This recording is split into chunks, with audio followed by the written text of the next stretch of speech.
Yo, shout out mga lods for today's video. Tayo magsasaing ng bigas.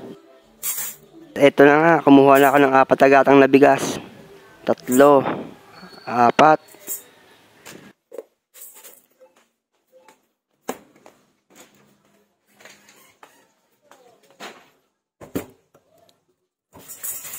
At ayan na nga, hinuhugas ako na yung bigas.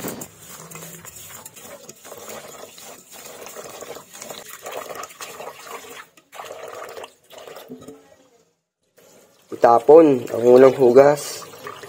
At kung kayo may sasabawan, ipunin ang unang hugas na bigas para ito gawing sabaw.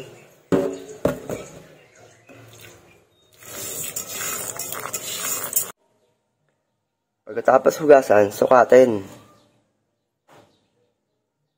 Yan, sakto lang sukat. Iwan na natin yan. Good.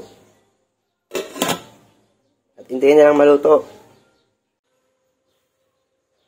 Luto na, kakain na.